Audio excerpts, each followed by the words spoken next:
Hello, Ashtar. Thank you very much for joining us today. Hello. I would like to ask you a few questions regarding the Ashtarcommand ground crew. And what I mean by that is the souls, the people who are working with the Ashtarcommand and are currently incarnated on our planet. Would you like to talk to us a little bit about this? Yes, there are currently 230 crew members on Earth. The viewers, Hara and Erica is a member, so that's gonna come down to 228 members.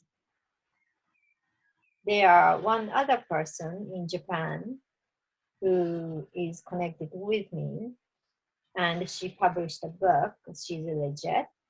That's 227 more people as a member to work as a ground crew. Are all the members awakened to their mission and to their connection to the Ashtarcommand? No. We would say 132 members are completely awakened, means know the connection with us. Mm-hmm. The rest of the people are still going toward awakening or just started awakening. Mm-hmm. So they are always having certain passion or attraction toward space, didn't feel connected with the life on Earth. That's sort of Starseed checklist.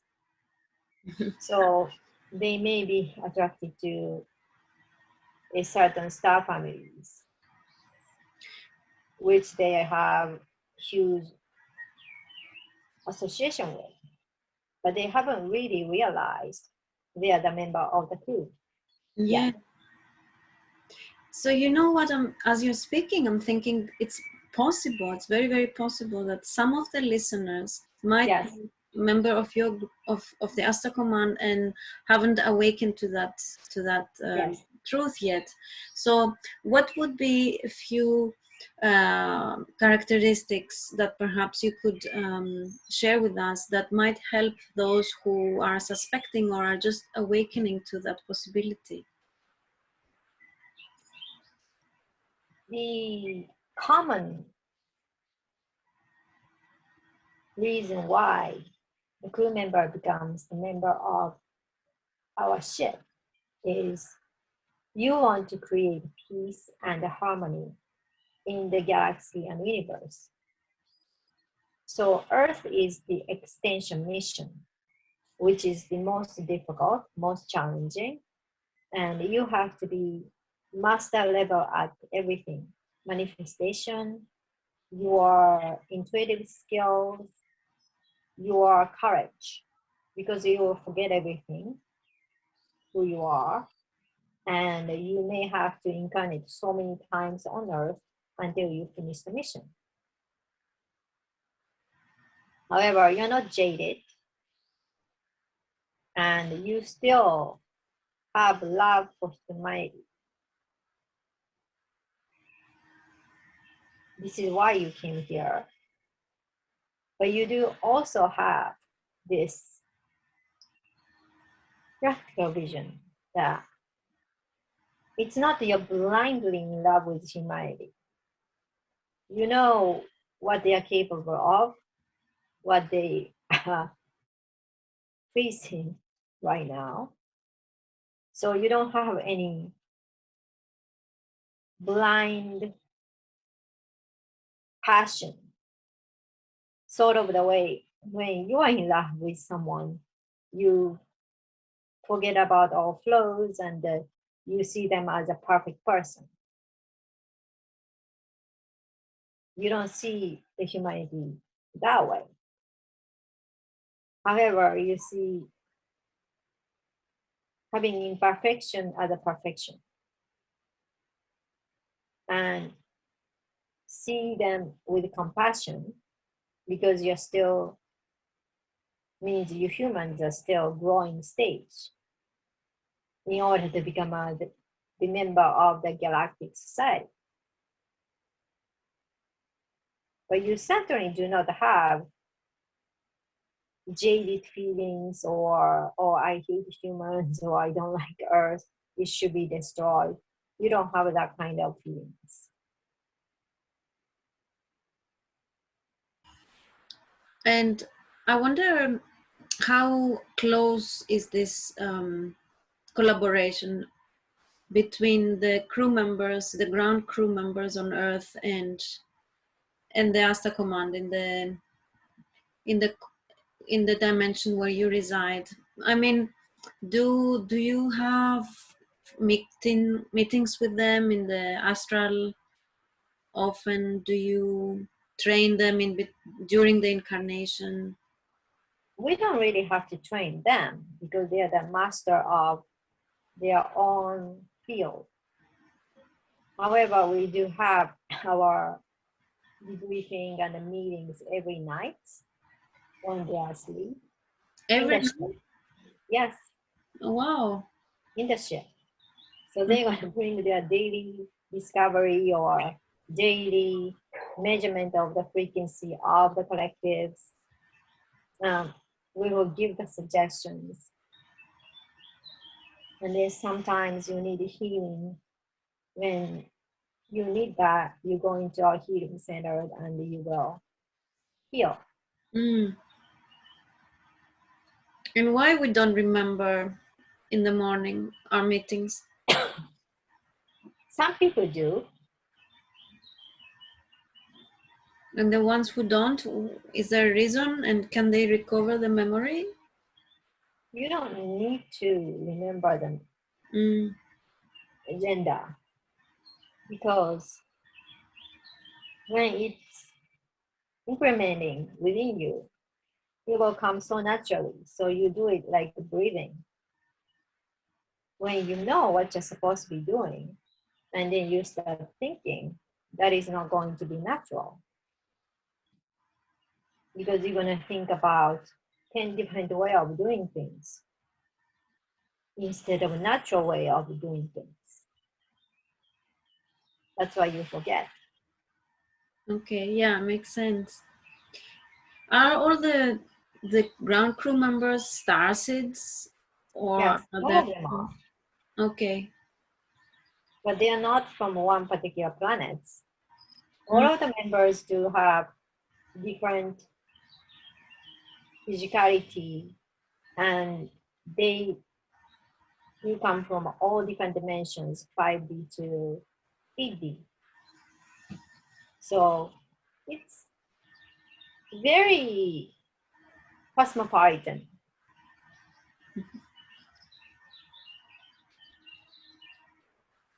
And they are very open-minded people. So they all get along because you have same common goals. So let's say 5D beings, you only have a certain way of seeing things. And then 7D beings will help them to expand their consciousness. That sort of cooperation happens all the time in the ship. So part of the meetings are including something like that. When you experience certain incident on Earth, then you talk about it, and then we share our insights. How can you look at differently? What is other perspective of this and that?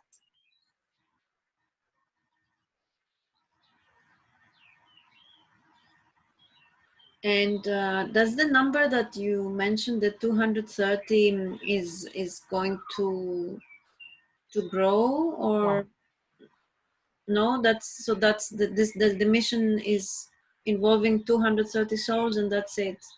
Yes. Okay, okay. So are they all in the same age, or there are some who just came and some much? No, not the same age. Okay. They're all different ages. Mm. Some are in their 60s and 70s. Some of them are child. I see. Okay. 7 years old, 8 years old. I see. I see. Anywhere in between. Yeah. Yeah. I understand the reason why. Of course. And so when the members will pass away and leave the earth plane, is there what happens next? Members won't pass away. Maybe old generations might, but you have to remember you're ascending now. You won't pass away now. What do you mean? You will ascend with your body. You don't die. We are reaching the last stage of ascension. You're not going to die. You are talking about specifically the crew members or all humanity? Yes, crew members and the people who chose to ascend. The people who chose to ascend. So you mean that at some point we will just consciously choose to shift to a higher density? At some point, you all have a time you want to go back to the ship. So once the earth has ascended, some of them remain for a little bit. Some of them will go back to the ship immediately upon the ascension. Either way, you will go back to the ship with your present body, and you will transfer your consciousness to that body to your real body. What is a real body? What do you mean? Your body on the ship is a real body. Is it different to the one that we have on Earth, the one on Earth, the earthly body? You can call that as a real body because you're physical, but you're sort of renting it.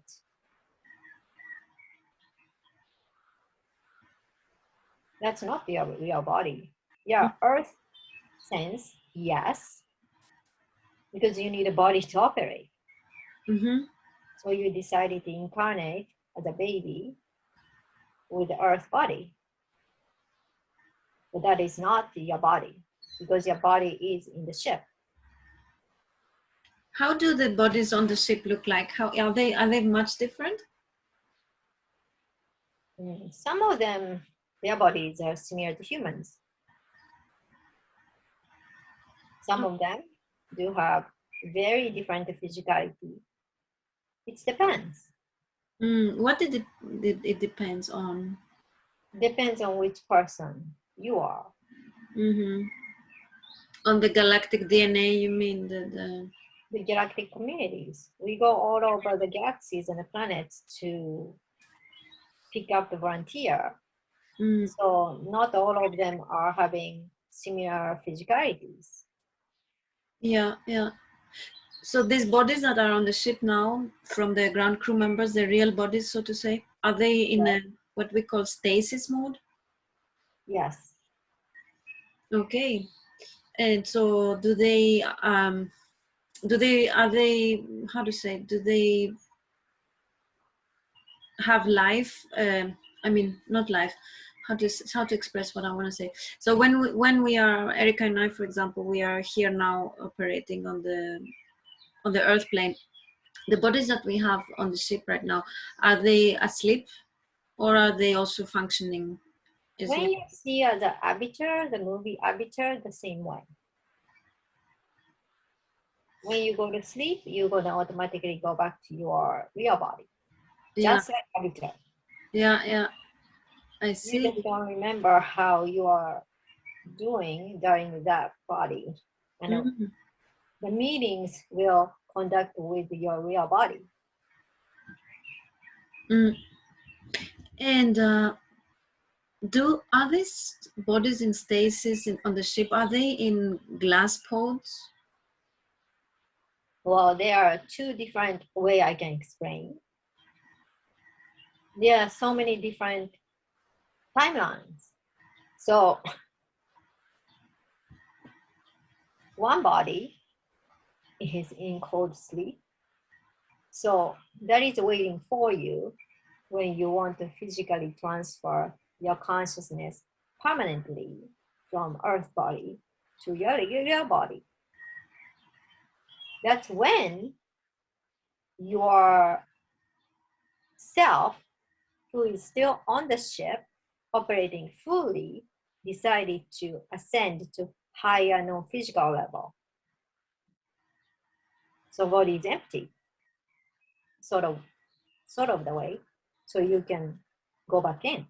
Like a shell. Yes, that's one way I can explain. Yeah. But at this present time, your higher self, well, we would say your immediate higher self, that is yourself with your real body in the ship, are fully operating, not ascended yet. Mm. So you simply shift your consciousness to that body, and that body is not a cold sleep, just sleeping in the bed, same as you are.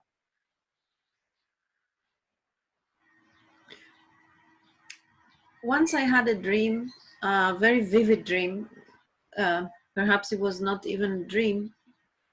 Anyhow, I woke up with the memory. It wasn't a dream.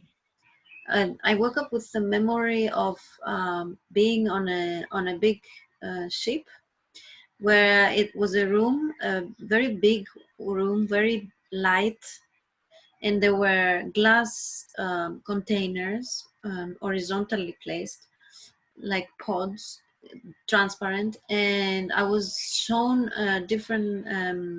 I was going around with someone. They were showing me, and then they showed me my body and in the glass pod. Yes, so I saw a body that looked very much like me, very much like my body, but it was in a stasis mode. It was asleep, and it was a little bit more light, I think, the skin, and it makes me think if that was on the Ashtarcommand ship. It is. Okay, wow, I get goosebumps. um, So some of the galactic species, they share the same physical origins, so they look alike. yeah.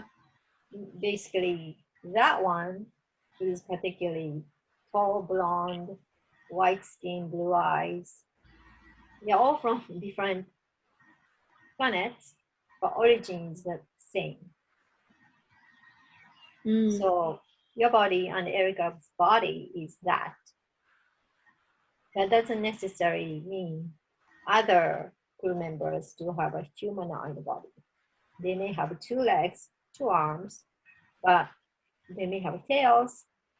They may have different skin color, like blue, could be green. They may have ears, which is different from humans. That sort of things. okay. Um, and once you are a member of the Ashtarcommand, do you always work with them? Do you always work together with them, or it can be that some might end the collaboration Who is them? with with the ground crew members? Oh, yes, we always work together closely Mm, because it is very important to have crystal clear communication and cooperation, especially when they are not fully awakened. It's very important for us to guide them and protect them when it's necessary. mm-hmm, mm-hmm. What would you perhaps protect them from? Recruiting, Excuse me? recruiting. Some of other organization might want to recruit them to do things which is not helpful for Ascension. Okay. And is there anything you want to add on this subject that I didn't ask you, perhaps? Something you would like to share? The crew member who are listening to this, and you may be suspecting you might be the one, and if you're frustrated that you aren't found your mission like Erica or Hara, do not worry, because some of you decided to have a regular job and live in the regular community and conduct your life. This is a very important mission because you have more reach to regular folks who are not interested in this sort of spirituality stuff. But you are being the transmitter of the light. So, especially now, some people do not want to go out to the nature, or some people are glued to the devices. And when people encounter you, even just pass by once on the street, you can awaken their authentic selves to help them to start spiritual awakening slowly. The speed is depends on the person, but you're transmitting all light quadrant to humanity. And that is the most important job. Often people say living in earth is very hard, and some of the people want to commit suicide. There is always free will, so we cannot stop what you decide to do or what you don't decide. However, committing suicide is in a way aborting your mission. So once you realized you did that, and then you go back to your full consciousness with your original body, you will going to regret. So we're there for you, and you are almost finishing your task and your missions.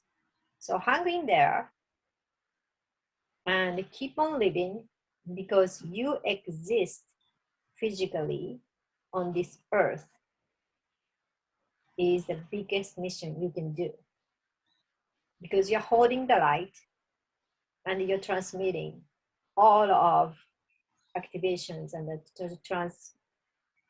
transformation within yourself, and you're spreading that to others. Wherever you go, whoever you speak to or don't speak to, and you're doing your job very well. This is Ashtar of Ashtarcommand. We are here to serve all of you.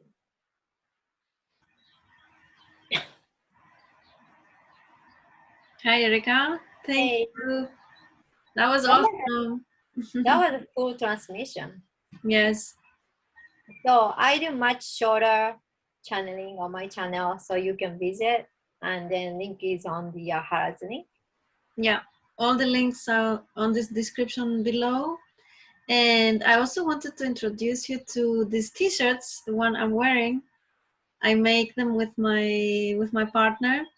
They are hand printed and printed on organic cotton. So if you want to have one for you or for a friend, I will also have the link on the description box below.